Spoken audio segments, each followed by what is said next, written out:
Hi hello welcome friends. మనం ఈ వీడియోలో వచ్చేసి ఇన్వెస్ట్మెంట్ బ్యాంకింగ్ క్లాసెస్కి సంబంధించి డిస్కషన్ చేస్తున్నాము. సో ఇన్వెస్ట్మెంట్ బ్యాంకింగ్లో మనం లాస్ట్ డిస్కషన్ ఎక్కడ వరకు ఆపినాము.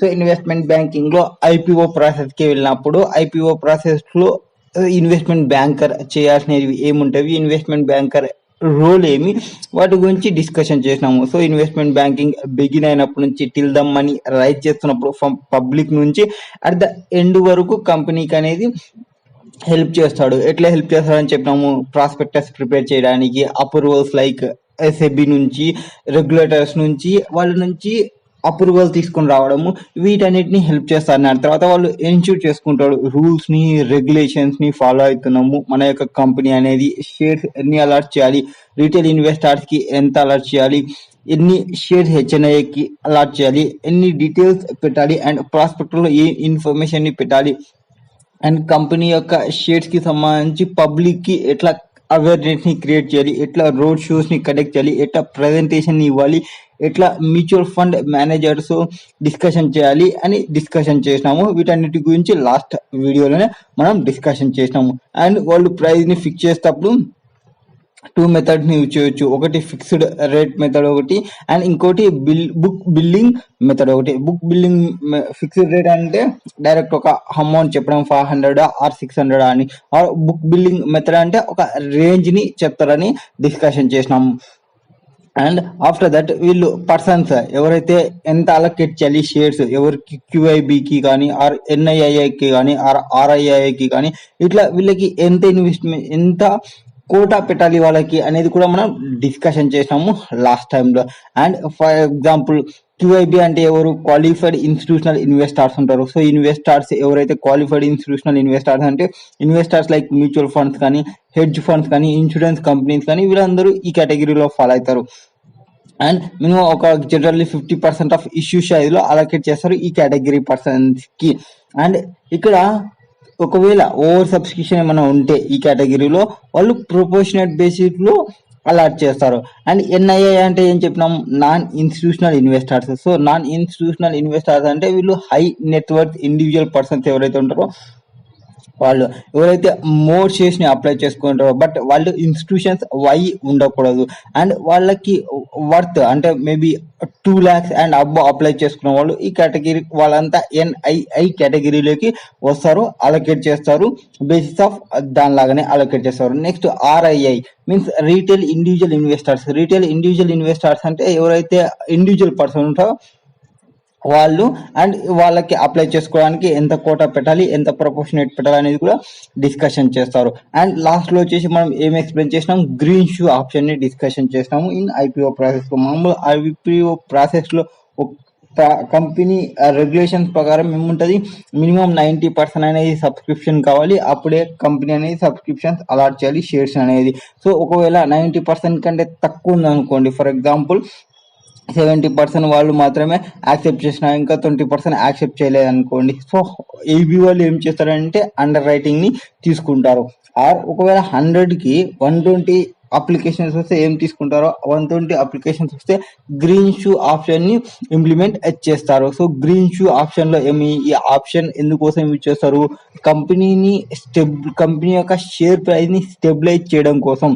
ఇప్పుడు పోస్ట్ ఐపీఓలో ఈ ఆప్షన్ ని యూజ్ చేస్తారు. సో ఇక్కడ ఇన్వెస్టర్స్ యొక్క మోర్ ఎక్స్పెక్టేషన్ ఉంటుంది అంత కంపెనీ పైన, and issue will be over subscribe. So investors వచ్చేసి ఇన్వెస్ట్ చేసింటారు ఐపీఓలో, ఆల్సో గుడ్ లిస్టింగ్ కావాలి, గెయిన్స్ వాళ్ళకి డేట్ ఆఫ్ లిస్టింగ్ అయినప్పుడు వాళ్ళకి మంచి గెయిన్స్ రావాలని వాళ్ళు అనుకుంటారు. So at that time may happen, so market price అనేది డిక్రీజ్ కావచ్చు, ఇంక్రీజ్ కావచ్చు. సో షేర్ ప్రైస్ అనేది డిక్రీజ్ అయితే అది దాని యొక్క ఇంపాక్ట్ అనేది కంపెనీకి అనేది నెగిటివ్లీ ఇంపాక్ట్ అనేది ఉంటది. అండ్ ఒకవేళ ఫ్యూచర్ ఫండింగ్ కి పోవాలనుకుంటే కంపెనీ అనేది ఫ్యూచర్ ఫండింగ్ రైజ్ చేసేటప్పుడు కంపెనీ ప్రైస్ అనేది ఇప్పుడు పెడతారు, బట్ మనం పర్చేజ్ చేసిన తర్వాత అలాట్మెంట్ అప్పుడు రాదు అని బ్యాడ్ ఇమేజ్ అనేది ప్రొజెక్ట్ అవుతుంది. సో అట్లా ప్రొజెక్ట్ కాకుండా ఓవర్ సబ్స్క్రిప్షన్ అయినప్పుడు గ్రీన్ షూ ఆప్షన్ ని యూజ్ చేస్తారు. సో గ్రీన్ షూ ఆప్షన్ ఏం చేస్తుంది, స్టెబిలైజ్ చేస్తుంది ప్రైస్ ని. ఇక్కడ ఏం చేయొచ్చు అంటే investors applied for more shares. So allotted. So ఇక్కడ ఇన్వెస్టర్స్ 100 చెప్పినాక ఇంకొక అడిషనల్ అప్ టు 15% షేర్స్ ని ఒరిజినల్లీ ప్లాన్ చేసిన దానికి అడిషనల్ గా ఇంకొక 15% షేర్స్ కి అప్లై చేయొచ్చు. సో ఈ 15% షేర్స్ అలాట్ చేస్తే ఫ్రమ్ ప్రమోటర్ స్టేక్ నుంచి టు ద పబ్లిక్ కి the merchant banker or investment banker ఎవరైతే ఉంటారో వాళ్ళకి ఆప్షన్ ని ప్రొవైడ్ చేస్తారు ఈ బై చేయనిక ఈ ఎక్స్ట్రా షేర్స్ ని ఫ్రమ్ ద పబ్లిక్ కి అండ్ రిటర్న్ చేయాలి ప్రమోటర్స్ కి. సో వాళ్ళు రిటైలర్ ఇండివిజువల్ కస్టమర్స్ నుంచి బై చేసి అండ్ కంపెనీకి ఇవ్వాలి రిటర్న్ అనేది. సో ఇక్కడి కేసెస్ లో ఏమైతే ప్రైస్ అనేది డిక్రీజ్ అయితే ఇదే షేర్ ప్రైస్ అనేది డిక్రీజ్ అయితే అండ్ ఆ కేసెస్ లో ఏం చేస్తారు డిమాండ్ అనేది ఇంక్రీజ్ అయితే ప్రైస్ అనేది ఇంక్రీజ్ అవుతుంది. సో ప్రైస్ అనేది ఇంక్రీజ్ అయితే అప్పుడు అలాట్మెంట్ చేసిందంటే పబ్లిక్ లో మంచి ఇమేజ్ అనేది ఉంటుంది. సో అట్లా ఉండడం కోసం గ్రీన్స్ ఆప్షన్ ని యూజ్ చేస్తారు. సో ఎప్పుడైతే ఓవర్ సబ్స్క్రిప్షన్ అయిందో ఆ కేసెస్ లో మనం ఈ గ్రీన్స్ ఆప్షన్ ని యూజ్ చేస్తామని లాస్ట్ వీడియోలో మనం డిస్కషన్ చేసినాము. So in continuation with last class. So welcome to investment banking classes. Now after the greenshoe option. So greenshoe option తర్వాత మనం ఏం డిస్కషన్ చేస్తాము అంటే ఈ ఏమంటారు లిస్టింగ్ కి సంబంధించి for example direct listing through IPO అంటే మనం ఏం చెప్పినాము ఇనిషియల్ పబ్లిక్ ఆఫర్ అంటే మనం త్రూ స్టాక్ ఎక్స్చేంజ్ తో వెళ్తే స్టాక్ ఎక్స్చేంజ్ తో వెళ్ళినట్లు అది. మనం స్టాక్ ఎక్స్చేంజ్ తో కాకుండా డైరెక్ట్ లిస్టింగ్ చేసుకోవాలి అనుకుంటే ఫర్ ఎగ్జాంపుల్ కొన్ని కేసెస్ కు వాళ్ళ యొక్క కంపెనీ అనేది లిస్ట్ చేసుకోవచ్చు వాళ్ళ యొక్క షేర్స్ ని డైరెక్ట్ గా స్టాక్ ఎక్స్చేంజ్ లో వితౌట్ ఐపీఓకి పోకుండా అంటే ఇనిషియల్ పబ్లిక్ ఆఫర్ కి పోకుండా డైరెక్ట్ కంపెనీ అనేది లిస్టింగ్ చేసుకోవచ్చు అంటే చేసుకోవచ్చు if company is not looking for additional capital. ఎప్పుడైతే అడిషనల్ క్యాపిటల్ వద్దు అనుకుంటే and they want to provide liquidity option to their investors అనుకుంటే ఇట్లాంటి కేసెస్ లో డైరెక్ట్ లిస్టింగ్ అనేది చేసుకోవచ్చు. డైరెక్ట్ లిస్టింగ్ చేసుకోవడం వల్ల అడ్వాంటేజెస్ అడ్వాంటేజ్ వచ్చేసి వాళ్ళు can avoid IPO related expenses payable to investment banker merchant banker under writers. So ఒకవేళ మీరు ఐపీఓకి పోతే ఈ అండర్ రైటర్ కి మర్చెంట్ బ్యాంకర్ కి ఆర్ ఇన్వెస్ట్మెంట్ బ్యాంకర్ కి వీళ్ళకి అమౌంట్ పే చేయాల్సి ఉంటది ఫీ అమౌంట్. సో ఆ ఫీ అమౌంట్ పే చేయాల్సిన అవసరం ఉండదు డైరెక్ట్ లిస్టింగ్ కి పోతే. And all benefits of listing company ఎట్లయితే ఉందో ఆ బెనిఫిట్స్ అనేది కూడా ఈ కంపెనీ అనేది తీసుకోవచ్చు. అండ్ బ్రాండ్ ఇమేజ్ అనేది ఓవర్ గా పెరిగిపోతుంది. నా కంపెనీ అనేది అవైలబుల్ స్టాక్ ఎక్స్చేంజ్ లో న్యూస్ ఛానల్స్ లో పేపర్స్ లో రీసెర్చ్ అనలిస్ట్ లో ఆల్ అంతా స్టాక్ అనేది ప్రొవైడ్ చేస్తుంది రికమెండేషన్ ని ప్రొవైడ్ చేస్తుంది ఈ కంపెనీ యొక్క షేర్స్ ని బై చేయనీకే. అండ్ ఇక్కడ ఓల్డ్ ఇన్వెస్టర్స్ కి లిక్విడిటీ అనేది ఇంక్రీజ్ అవుతుంది. సో వాళ్ళ యొక్క షేర్స్ ని సేల్ చేసుకోవాలనుకుంటే సేల్ చేసుకోవచ్చు వాళ్ళకి ఎప్పుడైతే మనీ అనేది నీడ్ ఉంటుందో ఆ కేసెస్ లో. నెక్స్ట్ రీట్ అంటే ఏమి రియల్ ఎస్టేట్ ఇన్వెస్ట్మెంట్ ట్రస్ట్. ఇక్కడ ద స్పాన్సర్స్ ఎవరైతే సేల్ చేయాలనుకుంటారో ఇన్వెస్ట్ యూనిట్స్ ని వాళ్ళ యొక్క రియల్ ఎస్టేట్ ట్రస్ట్ నుంచి ఎవరికి టు ద పబ్లిక్ కి పోవాలనుకుంటే ఇన్ ఐపీఓలో. సో అట్లాంటి కేసెస్ లో ఏం జరుగుతుంది ఫర్ ఎగ్జాంపుల్ ఒక కంపెనీ ఉంది అనుకోండి ఆ కంపెనీ వచ్చేసి షాపింగ్ మాల్ వాళ్ళు ట్రాన్స్ఫర్ చేయాలనుకున్న మాస్ టు ట్రస్ట్ కి అండ్ వాళ్ళు ట్రాన్స్ఫర్ చేసేటప్పుడు సమ్ షేర్స్ అంటే స్మాల్ షేర్స్ ని సేల్ చేస్తున్నారు ఆ యూనిట్ ని సేల్ చేస్తున్నారు పబ్లిక్ కి. ఆ ప్రాపర్టీ యొక్క వాల్యూ వచ్చేసి ఒక 100 crores ఎంత ఉంది అనుకున్నాం. సో వాళ్ళు ఇండివిజువల్ గా సేల్ చేస్తున్నారు. సో ఆఫ్టర్ దట్ వాళ్ళు లిస్ట్ అవుతారు స్టాక్ ఎక్స్చేంజ్ లో. ఎవరు రీట్ వాళ్ళు అట్లనే లిస్ట్ అవుతారు. నెక్స్ట్ ఇన్విట్ వాళ్ళు అంటే ఇన్ఫ్రాస్ట్రక్చర్ ఇన్వెస్ట్మెంట్ ట్రస్ట్ వీళ్ళేమి టెలికాం కంపెనీస్ లైక్ రిలయన్స్ కానీ ఎయిర్టెల్ కానీ వాళ్ళు వాళ్ళ యొక్క ఇన్ఫ్రా అసెట్స్ ని లైక్ టెలికాం టవర్స్ ని అట్లాంటివి టు ద పబ్లిక్ కి and companies like navy bonds ఉంటాయి వాళ్ళు నేషనల్ అథారిటీ హైవే అథారిటీ వాళ్ళు to sale the roads to public కి లైక్ రేట్ కి అసెట్ కి సోల్ చేస్తారు in the units or share form లో. సో వాళ్ళు they are listed in stock exchange in public and they can buy the or sell the prices. So ఈ IPO కి process కి సంబంధించి మనం డిస్కషన్ చేసినాము. సో ఐపీఓకి వెళ్ళాలనుకుంటే డైరెక్ట్ ఇనిషియల్ పబ్లిక్ ఆఫర్ కి పోవచ్చు ఆర్ మీరే డైరెక్ట్ లిస్టింగ్ కావాలనుకుంటే డైరెక్ట్ లిస్టింగ్ కూడా కావచ్చు, no problem, no issue. Listing కావడం వల్ల మంచి మంచి బెనిఫిట్స్ అనేది ఉంటుంది కాబట్టి పబ్లిక్ ఇమేజ్ అనేది వస్తుంది, పబ్లిక్ నుంచి అమౌంట్స్ అనేది వస్తుంది. అండ్ ఇప్పుడు రైజ్ చేసిన తర్వాత ఫ్రమ్ ఇన్వెస్టర్ నుంచి కంపెనీ అనేది యూజ్ చేస్తుంది ఆ క్యాపిటల్ని. ఆ కంపెనీ యూజ్ చేసి బిజినెస్ లో యూజ్ చేసి ప్రాఫిట్ అనేది ఎర్న్ చేయాలి, షేర్ ప్రైస్ అనేది ఇంక్రీజ్ అవుతుంది.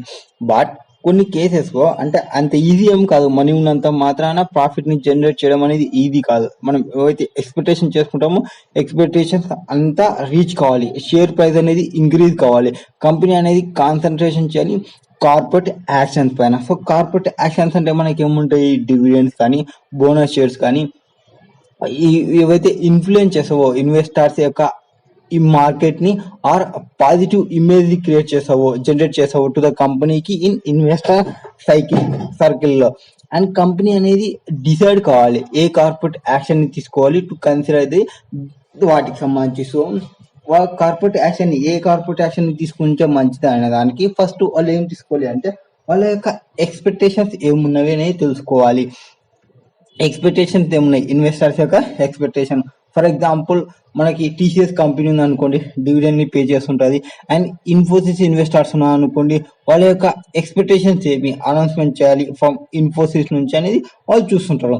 And financial positions and cash flow in the company వాటిని కూడా చూసుకోవాలి. సో మనం ఒక కార్పొరేట్ యాక్షన్స్ ని తీసుకోవాలి అంటే కార్పొరేట్ యాక్షన్స్ అంటే లైక్ డిక్లరేషన్, డివిడెండ్ కానీ, బోనస్ షేర్స్, వీటిని చేసేటప్పుడు ఇవన్నీ ఇన్ఫ్లుయెన్స్ చేస్తారు investors the in the market లో అండ్ పాజిటివ్ ఇమేజింగ్ క్రియేట్ చేస్తారు. సో కార్పొరేట్ యాక్షన్ ని తీసుకునే ముందర మనకి మన యొక్క ఇన్వెస్టర్స్ యొక్క ఎక్స్పెక్టేషన్స్ ఏమి, మనతో అంత ఫైనాన్షియల్ పొజిషన్ ఉందా లేదా, కంపెనీలో క్యాష్ ఫ్లోస్ ఉన్నాయా లేదా, కంపెనీలో క్యాష్ కి ఎనఫ్ క్యాష్ ఉందా లేదా, అండ్ ఎక్స్పాన్షన్ అయ్యేంత క్యాష్ ఉందా లేదా, అండ్ వాళ్ళకి ఇన్వెస్టర్స్ కి డివిడెండ్ ని పే చేస్తే we can get అంటే వాట్ ఎవర్ వి రిక్వైర్డ్ వాటికి సంబంధించినంత క్యాష్ లిక్విడిటీ అనేది ఉందా లేదా చెక్ చేసుకున్న తర్వాతనే ఆ కంపెనీ అనేది కార్పొరేట్ యాక్షన్స్ అనేది తీసుకోవాలి. Just like that corporate actions తీసుకోవడం వల్ల కూడా అంత బెనిఫిట్ ఏమీ రాదు. సో కార్పొరేట్ యాక్షన్ ని తీసుకునే ముందు కూడా ప్రాపర్ గా తీసుకోవాలి. అండ్ ఒకవేళ కంపెనీకి అనేది బోనస్ ఇష్యూని తీసుకుంది అండ్ క్యాష్ అనేది రిక్వైర్డ్ ఏమి ఉండదు, ఒకవేళ డివిడెండ్ ని ప్లాన్ చేస్తే క్యాష్ అనేది పే చేయాల్సి వస్తుంది. సో క్యాష్ ఉందా, క్యాష్ లేదా, క్యాష్ లేకుంటే ఇంకొక యాక్షన్ కి పోవాలి, క్యాష్ ఉంటే ఇంకొక యాక్షన్ ని పోవచ్చు చేయాలి. అండ్ లిక్విడిటీని క్రియేట్ చేస్తుంది ఇన్ ద మార్కెట్ లో అండ్ షేర్ ప్రైస్ రెడ్యూస్ చేస్తుంది ఇన్ ద మార్కెట్ లో.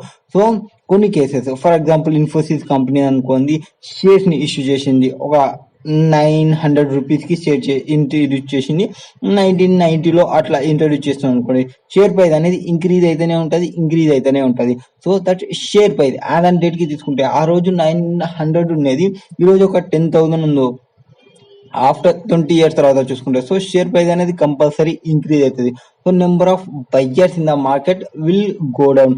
సో బయ్యర్స్ అనే వాళ్ళు తగ్గిపోతూనే ఉంటారు. సో ఇది ఈజీ ఏం కాదు ఇన్వెస్టర్స్ కి ఏది టు బై చేయడం కానీ ఆ సెల్ చేయడం కానీ, లిక్విడిటీని తీసుకొని రావడానికి ఇన్ ద మార్కెట్ లో. So if you want to convert అంటే మీకున్న అసెట్ ని కన్వర్ట్ చేయాలంటే cash into assets or shares by purchasing assets into cash, so easily. కానీ మోర్ లిక్విడిటీ అనేది మెయిన్ ఇంపార్టెంట్ కంపెనీస్ కి ఈ వీటికి పోతున్నప్పుడు. అండ్ కొన్ని కేసెస్లో ఏమంటే లేనప్పుడు బోనస్ ఇష్యూ ఆర్ స్టాక్ స్ప్లిట్లు ఇట్లాంటివి చేయాలి. సో షేర్ ప్రైస్ అనేది డిక్రీజ్ అవుతుంది. సో మనం ఎక్స్పాన్షన్ అవుతున్నాం అనుకోండి బిజినెస్ కి, న్యూ లొకేషన్ కి ఆర్ న్యూ జాగ్రఫీకి ఆర్ న్యూ బిజినెస్ లైన్ కి, అట్లాంటి కేసెస్ లో ఫర్ ఎగ్జాంపుల్ ఈ వాల్మార్ట్ ఉంటుంది, ఆల్రెడీ ఒక సక్సెస్ఫుల్ కంపెనీ అది ఇక్కడ అమెరికాలో, బట్ ఏమంటే వాళ్ళ ఆపరేషన్స్ ఇండియాలో స్టార్ట్ చేయాలనుకున్నాను, ఎక్స్పాన్షన్ చేయాలనుకున్నాను. సో వాళ్ళు సేమ్ నేమ్ తో స్టార్ట్ చేస్తే ఇండియన్ బయర్, ఇండియన్ సెల్లర్స్ వాళ్ళు already may not know that name, so they can buy the Flipkart. So Flipkart అనేది ఆల్రెడీ ఉంది కాబట్టి వాల్మార్ట్ అనేది వచ్చిన మార్ట్ సో ఆల్రెడీ ఫ్లిప్కార్ట్ ఉంది కాబట్టి దాన్నే చూస్ చేసుకుంటారు ఇండియన్ వాళ్ళు. So it is easy to expand the business, it is called acquisitions. So వాళ్ళు ఏం చేస్తారంటే if they start with same name, అదే నేమ్ తో స్టార్ట్ చేస్తే మన వాళ్ళు ఫ్లిప్కార్ట్ కి పోయే ఛాన్సెస్ ఉంటుంది. సో ఎక్స్పాన్షన్ పోయేటప్పుడు కొన్ని కేసెస్ లో మనం ఇంకొక యాక్షన్ చెప్తున్నాం, మనం ఏం చేయొచ్చు, డైరెక్ట్ వాల్మార్ట్ వాళ్ళు డైరెక్ట్ ఫ్లిప్కార్ట్ ని కొనేసిన అనుకోండి, ఇంకా బెటర్ ఆప్షన్ అంటే కార్పొరేషన్ లో ఇంకొక ఆప్షన్ ఏమి బయింగ్ చేయడం, అద్దె అక్విజిషన్ చేయడం, ఆ మెర్జర్స్ అక్విజిషన్ అనేది కూడా చేయొచ్చు. అండ్ వీటి వల్ల మనకు వచ్చేది ఏమి అంటే పాజిటివ్ ఇంప్రెషన్ అనేది క్రియేట్ అవుతుంది ఆన్ ద కంపెనీ. ఏది కార్పొరేట్ యాక్షన్స్ ని తీసుకోవడం వల్ల పాజిటివ్ ఇంపాక్ట్ అనేది క్రియేట్ అవుతుంది. అండ్ వాళ్ళకి బ్రాండ్ ఇమేజ్ అనేది ఇంక్రీజ్ అవుతుంది. అండ్ ఏమైనా నెగిటివ్ న్యూస్ వచ్చినా అనుకో ఆన్ ద కంపెనీ మీడియా పైన, సో వాళ్ళు రీనేమ్ చేయగలరు ఆ కంపెనీని, సో దట్ ఇమేజ్ అనేది ఇంకా బెటర్గా ఉంటుంది. సో ఫర్ ఎగ్జాంపుల్ ఫ్లిప్కార్ట్ మీద ఏమన్నా బ్యాడ్ ఇమేజెస్ వచ్చాయి అనుకో, we're not in Flipkart, we're a Walmart, we're from American company అనేది వాళ్ళు బ్రాడ్ గా ఇమేజ్ చేసుకుంటారు, బ్రాడ్ గా అడ్వర్టైజ్మెంట్ చేసుకుంటారు. ఒకవేళ వాల్మార్ట్ మీద ఏమన్నా ప్రాబ్లం వచ్చింది అనుకోండి, so we enter in to Flipkart, we don't have that much of relation with Walmart అని కూడా చెప్పుకోవచ్చు. సో ఇది మనకి బెటర్ ఆప్షన్స్ అనేది ప్రొవైడ్ చేస్తుంది. సో ఇంప్రెషన్ క్రియేట్ చేయడం, బ్రాండ్ ఇమేజ్ ని ఇంక్రీజ్ చేయడం, ఏమైనా నెగిటివ్ న్యూస్ వచ్చినప్పుడు మనం చేంజ్ చేసుకోవడం, ఇది ఇంకొక యాక్షన్ అనమాట కార్పొరేట్ యాక్షన్స్ లో. So other reasons like statutory requirement వచ్చిన, ఆర్ గవర్నమెంట్ డెసిషన్స్ ఇచ్చిన, ఆర్ కోర్ట్ ఆర్డర్ ఇచ్చిన. For example if government of India అనేది డిసైడ్ చేసింది మెర్జ్ కావాలి టూ బ్యాంక్స్ ని, like Andhra bank, union bank అట్లాంటివి, సో వాళ్ళు కంపల్సరీ మెర్జ్ కావాల్సిందే. రీజన్ ఏమి, కాంపిటీషన్ ని డిక్రీజ్ చేయనిక, క్యాపిటల్ ని ఇంక్రీజ్ చేయనిక, రిజర్వ్స్ ని ఇంక్రీజ్ చేయనిక, రిజర్వ్స్ స్ట్రెంగ్త్ అట్లాంటివన్నీ ఇంక్రీజ్ చేయడం కోసం గవర్నమెంట్ అనేది కొన్ని కేసెస్ లో మెర్జర్స్ ని ప్రొవైడ్ చేపిస్తుంది. సో మెర్జర్స్ చేపిస్తుంది. సో అండ్ ఇంకొక ఆప్షన్స్ ఏమంటే, కంపెనీ అనేది ఈ కార్పొరేట్ యాక్షన్స్ ని కంపల్సరీగా రైట్ టైంలోనే తీసుకోవాలి. రైట్ టైంలో తీసుకుంటేనే కంపెనీకి అనేది మోర్ వెల్త్ అనేది ఇంక్రీజ్ అవుతుంది ఇన్ ద లాంగ్ టర్మ్ లో, by creating a positive image to the company in the market. And more research analyst కానీ ఇంటర్మీడియట్స్ ఇన్ ద మార్కెట్ కానీ రికమెండ్ చేస్తారు ఈ యొక్క స్టాక్ ని టు ఇన్వెస్టర్స్ కి and that drive the more demand to the stock. అండ్ ఇక్కడ కార్పొరేట్ యాక్షన్ అంటే మనకి ఇవన్నీ డిస్కస్ చేసినాము, bonus issues or mergers or acquisitions, different. So company అనేది ఎందుకు అనౌన్స్ చేస్తుంది కార్పొరేట్ యాక్షన్స్ ని అంటే, first of all corporate action means any action taken by the company అనేది taken by the company. Mainly listed companies ఏమైనా action తీసుకుంటే దాని యొక్క ఇంపాక్ట్ అనేది స్టేక్ హోల్డర్స్ పైన ఉంటే దాన్ని కార్పొరేట్ యాక్షన్స్ ఉంటాయి. సో కార్పొరేట్ యాక్షన్స్ అంటే any action taken by the company that impact the stake holders of the company, like share holders కానీ ఆర్ బాండ్ హోల్డర్స్ కానీ ఎక్సెట్రా. ఎగ్జాంపుల్ ఇఫ్ తీసుకున్నాం అనుకోండి, మనం ఒక కంపెనీలో ఇన్వెస్ట్మెంట్ చేసినాము, ఆ కంపెనీ యొక్క షేర్స్ ఉన్నాయి, ఆ కంపెనీ అనేది బోనస్ షేర్స్ ని ఇష్యూ చేసింది. సో మనం ఫ్రీగా షేర్స్ ని రిసీవ్ చేసుకుంటాం ఫ్రమ్ ద కంపెనీ నుంచి. సో నెంబర్ ఆఫ్ షేర్స్ మనకి ఆల్రెడీ ఒక 1 lakh ఉంటే మనం 2 lakhs అనేది రిసీవ్ చేసుకుంటాము. ఒకవేళ కంపెనీ అనేది 1:1 రేషియోలో బోనస్ ఇష్యూని చేస్తే. అండ్ మోస్ట్ లిస్టెడ్ కంపెనీ అనేది అనౌన్స్ చేస్తుంది this type of corporate actions ని రెగ్యులర్ బేసిస్ లో. రీజన్స్ ఏమి, distribute the profit of the business to the owners, అంటే వాళ్ళ యొక్క ఓనర్స్ కి వాళ్ళ యొక్క ప్రాఫిట్ ని డిస్ట్రిబ్యూట్ చేస్తున్నామని చెప్పడానికి. ఇక్కడ ఓనర్స్ అంటే ఎవరు, shareholders. And maximise the wealth of the investors, so వాళ్ళ కంపెనీలో ఇన్వెస్ట్మెంట్ చేసిన వాళ్ళు ఇన్వెస్టర్స్ అయితే, సో వాళ్ళ యొక్క ఇన్వెస్టర్స్ యొక్క వెల్త్ ని మ్యాక్సిమైజ్ చేయాలనుకోవడం. అండ్ డిశ్చార్జ్ చేస్తుంది వాళ్ళ యొక్క లైబిలిటీస్ ని, ఆబ్లిగేషన్స్ ని related to that security, like pay interest on bonds. So bonds ని ఇష్యూ చేసి ఆ బాండ్స్ కి సంబంధించి ఇంట్రెస్ట్ పే చేయాల్సి ఉంటుంది కాబట్టి ఆ లైబిలిటీని, ఆబ్లిగేషన్ ని క్లియర్ చేస్తుంది, డిశ్చార్జ్ చేస్తుంది వాళ్ళ యొక్క లైబిలిటీస్ ని. Other reasons like follow regulations, so regulations ని ఫాలో కావడానికి తీసుకుంటది. అండ్ ఈ కార్పొరేట్ యాక్షన్స్ అనేది ఎట్లా వర్క్ చేస్తాయి, ఎట్లా మ్యాక్సిమైజ్ చేస్తుంది అనేది చూసుకుంటే మనకి ఏవైతే రీజన్ చెప్పినాము కార్పొరేట్ యాక్షన్స్ అంటే ఏమి వాటికి చెప్పినాం కదా. సో ఈ కార్పొరేట్ యాక్షన్స్ అనేది ఎట్లా హెల్ప్ చేస్తుంది కంపెనీకి మ్యాక్సిమైజ్ చేయనిక వెల్త్ ఆఫ్ ద ఇన్వెస్టర్ కి అని చెప్తే, ఒక కంపెనీ ఉంది అనుకోండి, ఫర్ ఎగ్జాంపుల్ కంపెనీ వచ్చేసి జొమాటో కానీ ఆర్ నౌకరీ కానీ ఆర్ ఇన్ఫోసిస్ కంపెనీ కానీ, వాళ్ళు రైజ్ చేసినారు మనీని ఫ్రమ్ పబ్లిక్ నుంచి and listed the shares in the exchange లో లిస్టెడ్ చేసినారు. లిస్టెడ్ అంటే మనకి BSE లో కానీ ఆర్ NSE లో కానీ లిస్ట్ చేసుకోవాలి. సో వాళ్ళు ఆల్వేస్ అబ్జర్వ్ చేయాలి మార్కెట్ యొక్క ప్రైస్ ని ఇన్ ద మార్కెట్ లో. ఇఫ్ ద మార్కెట్ ప్రైస్ అనేది ఇంక్రీజ్ అవుతుంటే అండ్ దానికి పాజిటివ్ ఇంపాక్ట్ అనేది క్రియేట్ అవుతుంది ఆఫ్ ద కంపెనీకి, all the stake holders of the కంపెనీకి, షేర్ హోల్డర్స్ కి, కస్టమర్స్ కి, లెండర్స్ కి. And they no direct impact అన్న business or operation. So direct impact అనేది ఏమీ ఉండదు. అండ్ ఒకవేళ Zomato's or profits of the company may not change. ఒకవేళ మార్కెట్ ప్రైస్ అనేది చేంజ్ అనుకోండి స్టాక్ ఎక్స్చేంజ్ లో, దాని యొక్క ఇంపాక్ట్ అనేది ఉంటుంది. సో మార్కెట్ చేంజ్ అయితే, మార్కెట్ యొక్క ప్రైజెస్ చేంజ్ అవుతుంటే షేర్ ప్రైజెస్ అనేది డౌన్ కావచ్చు, ఇన్వెస్టర్స్ లాస్ కావచ్చు. ఇన్వెస్టర్స్ లాస్ అయితే ఇన్వెస్టర్స్ ట్రస్ట్ ని పోగొట్టుకుంటారు. అండ్ దీని యొక్క ఇంపాక్ట్ అంటే company not only now for future purpose, ఇంకొకసారి ఫండ్స్ ని రైజ్ చేయాలని ప్లానింగ్ లో ఉంటే ఫ్యూచర్ లో పబ్లిక్ ఇష్యూకి పోవాలనుకుంటే అగెనెస్ట్ గానీ ఐపీఓ ఆర్ ఎఫ్పిఓ. ఐపీఓ అంటే మీ initial public offer, first time public offer పోతే ఐపీఓ అంటాము. And second to and next time పోతుంటే ఎఫ్పిఓ అంటాము, ఫాలో పబ్లిక్ ఆఫర్ అని. సో రైట్ ఇష్యూకి పోవాలంటే వాళ్ళు ఇంట్రెస్ట్ చూపారు మీ యొక్క ఇన్వెస్టర్స్. అండ్ ఈ కంపెనీ అనేది కార్పొరేట్ యాక్షన్స్ ని ఎఫెక్టివ్ గా యూజ్ చేసుకుంటే డెసిషన్స్ అనేది హెల్ప్ చేస్తే కంపెనీకి హెల్ప్ చేయాలి. కంపెనీకి హెల్ప్ చేయడం అంటే వాళ్ళ యొక్క ఇన్వెస్టర్స్ కి వెల్త్ అనేది ఇంక్రీజ్ కావాలి, share price of the market price అనేది ఇంక్రీజ్ కావాలి, మార్కెట్ క్యాపిటలైజేషన్ అనేది ఇంక్రీజ్ కావాలి, మార్కెట్ క్యాప్ అనేది ఇంక్రీజ్ కావాలి. What is market capitalisation? Number of shares into MPS, that is market price per shares అనేది ఇంక్రీజ్ కావాలి. సో అప్పుడే వాళ్ళ పైన ట్రస్ట్ అనేది ఉంటుంది, వాళ్ళ యొక్క యాక్షన్స్ పైన ట్రస్ట్ అనేది ఉంటుంది. So for example if market price at the time of IPO వచ్చేసి 60 రూపీస్ ఉంది అనుకోండి, 60 వచ్చేసి 600 కో 6000 కో 6 lakhs కో పోయింది అనుకోండి over a period of time మీకు. సో బిజినెస్ ప్రాఫిట్స్ అనేది ఇంక్రీజ్ అవుతుంటది ఇన్ ద నెక్స్ట్ 5 years కి, 10 years కి, 20 years కి ఆ కేసెస్. ఒకవేళ ఆ 16 కానీ ఆ ప్రైస్ అనేది బిలో పడిపోతే మోర్ బయర్స్ ఎవరైతే ఉంటారో, if the market price of the shares is above ఉంటే ఆర్ లెస్ బయర్స్ ఉంటే లో డిమాండ్ అనేది ఉంటుంది. సో ప్రైస్ అనేది అబోవ్ పోతుంటే మనకి బయర్స్ అనేవాళ్ళు పెరిగిపోతారు, ప్రైస్ అనేది డిక్రీజ్ అవుతూ ఉంటే బయర్స్ అనేది డిక్రీజ్ అయిపోతారు. సో డిమాండ్ అనేది డిక్రీజ్ అయిపోతుంది. వన్స్ డిమాండ్ అనేది డిక్రీజ్ అయితే మనకి ప్రైస్ అనేది డిక్రీజ్ అవుతుంది, అది చూసుకోవాలి. సో కంపెనీ అనేది అట్లాంటప్పుడు ఏం చేస్తుంది, బోనస్ షేర్స్ ని ఇష్యూ చేయడము ఆర్ స్ప్లిట్ షేర్స్ ని ఇష్యూ చేయడము అట్లాంటివి చేస్తుంది. సో కంపెనీకి యొక్క షేర్ ప్రైస్ డిక్రీజ్ అవుతుంటే, ఎప్పుడు కంపెనీ యొక్క షేర్ ప్రైస్ అనేది డిక్రీజింగ్ మార్కెట్ లో ఉంటే ఎటువంటి కార్పొరేట్ యాక్షన్స్ ని తీసుకోవచ్చు అంటే ప్రైస్ ని ఇంక్రీజ్ చేయనిక బైబ్యాక్ షేర్స్ చేయొచ్చు, or stake shares to investors like PE funds అట్లాంటివి చేయొచ్చు, ఆర్ మెర్జర్స్ కి పోవచ్చు, ఆర్ అక్విజిషన్ కి పోవచ్చు, ఆర్ లిస్టింగ్ కి పోవచ్చు, are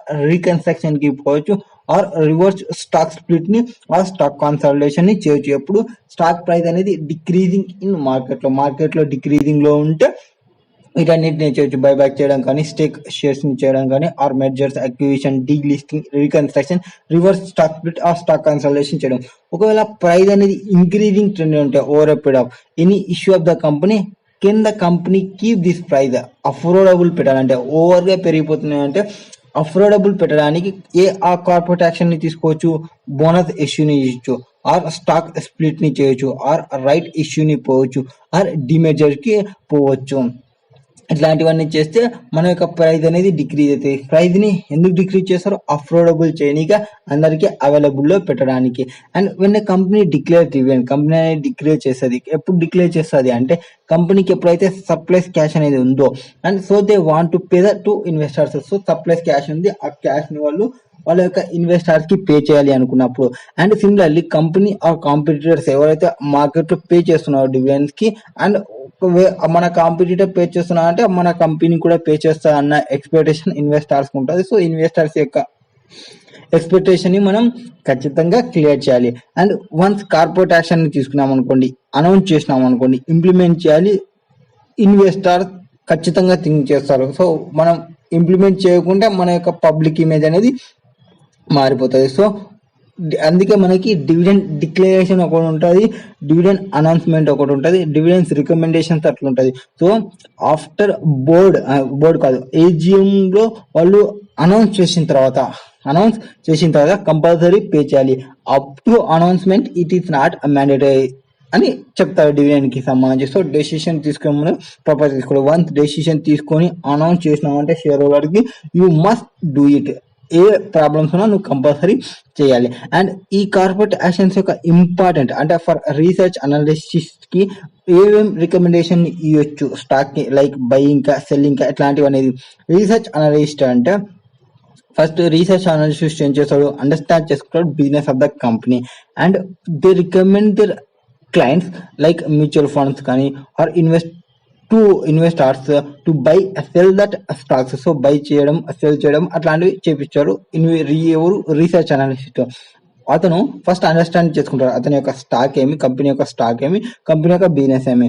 they will go through the history, అంటే కార్పొరేట్ యాక్షన్స్ ఇంతకుముందు హిస్టరీలో ఏ కార్పొరేట్ యాక్షన్స్ ని ఇచ్చినాము, ఏ కార్పొరేట్ యాక్షన్ ని అనౌన్స్ చేసింది కంపెనీ అనేది, ఆ స్టాక్ ప్రైస్ అనేది మూవింగ్ ఎట్లుంది market due to that actions వల్ల. సో ప్రీవియస్ లో ఏ యాక్షన్ ఇచ్చింది ఆ యాక్షన్స్ ఇవ్వడం వల్ల మార్కెట్ ప్రైస్ అనేది ఎట్లా చేంజ్ అనేది చూసుకుంటాము. అండ్ ఈ కంపెనీ అనేది లైక్ ఇన్ఫోసిస్ ఉంది అనుకోండి ఫర్ ఎగ్జాంపుల్, అది అనౌన్స్ చేసిన ఒక కార్పొరేట్ యాక్షన్స్ ని రెగ్యులర్ ఇంటర్వ్యూలో కార్పొరేట్ యాక్షన్స్ అనేది ఇష్యూ చేస్తుంటది like quarterly, twice in a year etcetera etcetera.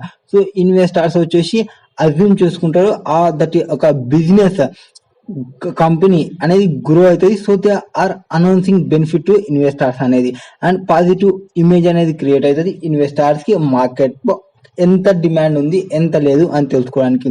ఒకవేళ కంపెనీకి అనేది నెగిటివ్ ఇంప్రెషన్ ఉంది అనుకోండి market due to any corporations వల్ల, అట్లాంటి కేసెస్ లో అంటే ఫర్ ఎగ్జాంపుల్ అది ఫ్యూచర్ ఎఫ్యూ పైన ఇంపాక్ట్ ఉంటుంది.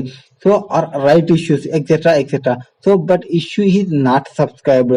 సో ఒక ఫర్ ఎగ్జాంపుల్ మనం ఎఫ్యూకి పోతామని చెప్పడం, ఎఫ్యూకి పోతామని చెప్పి అనౌన్స్మెంట్ చేసి ఎఫ్యూని సబ్స్క్రిప్షన్ చేయకపోవడం ఆర్ రైట్ ఇష్యూని ఇష్యూ చేసి సబ్స్క్రిప్షన్ చేయకపోవడం, ఇట్లాంటివన్నీ నెగిటివ్ పబ్లిసిటీ అనేది క్రియేట్ చేస్తుంది. ఇది వన్స్ నెగిటివ్ పబ్లిసిటీ అనేది క్రియేట్ చేస్తే కంపెనీకి ఇమేజ్ అనేది తగ్గిపోతుంది. సో ఇట్లాంటివన్నీ ఏమున్నాయి ఏం లేదు అనేది రీసెర్చ్ అనాలిసిస్ వాళ్ళు చెక్ చేస్తుంటారు. సో టైప్ ఆఫ్ న్యూస్ ఏమున్నాయి before suggesting stocks to their investor to buy or sell, ఇట్లాంటివన్నీ రీసెర్చ్ టీమ్ అనేది చెక్ చేస్తూ ఉంటుంది. చెక్ చేసిన తర్వాత వాళ్ళకి ఇంటిమేట్ చేస్తుంది ఏ కార్పొరేట్ యాక్షన్స్ అయితే మనకి బెటర్ అనేది. ఫర్ ఎగ్జాంపుల్ మనకి ఏ కంపెనీస్ ఏ కార్పొరేట్ యాక్షన్స్ ని తీసింది అని మనం తెలుసుకోవాలనుకుంటే మనీ కంట్రోల్ యాప్ లో తెలుసుకోవాలంటే ఫర్ ఎగ్జాంపుల్ మీరు మనీ కంట్రోల్ యాప్ లోకి పోతే ఫస్ట్ మనకి నిఫ్టీ అనేది ఉంటుంది. నిఫ్టీలో స్టాక్స్ పైన క్లిక్ చేసుకొని స్టాక్స్ పైన క్లిక్ చేసిన తర్వాత ఏ కంపెనీ ఫర్ ఎగ్జాంపుల్ నేను అదానీ కంపెనీకి చూడాలనుకుంటున్నాను అంటే అదానీ కంపెనీ పైన క్లిక్ చేయాలి. అక్కడ కింద మనకి సెట్టింగ్స్ దగ్గర మనకి డిఫరెంట్ ఆప్షన్స్ ఉంటాయి కదా, డిఫరెంట్ ఆప్షన్స్ ని ట్యాబ్స్ ని క్లిక్ చేసుకుంటూ పోతే లెఫ్ట్ సైడ్ ట్యాబ్స్ ని డ్రాప్ చేసుకుంటా పోతే మనకి కార్పొరేట్ యాక్షన్స్ అనేది ఉంటాయి. సో కార్పొరేట్ యాక్షన్స్ లో అనౌన్స్మెంట్ ఏమి ఇచ్చినారు, బోర్డ్ మీటింగ్స్ ఏం జరిగినవి అండ్ డివిడెండ్స్ ఎప్పుడు ఇచ్చినారు, బోనస్ ఎప్పుడు ఇచ్చినారు, స్ప్లిట్స్ ఎప్పుడు ఇచ్చినారు, స్ప్లిట్స్ ఏమైనా ఇచ్చినారా ఆర్ రైట్స్ ఏమైనా ఇచ్చినారా, ఈజమ్స్ ఎప్పుడు జరిగినాయి, వాటి యొక్క డీటెయిల్స్ అనేది ఉంటుంది. సో ఇట్లా మనం ఏ కంపెనీకైనా కార్పొరేట్ యాక్షన్స్ ఎప్పుడెప్పుడు జరిగినాయి ఏమేమి జరిగినాయి అనేది తెలుసుకోవచ్చు.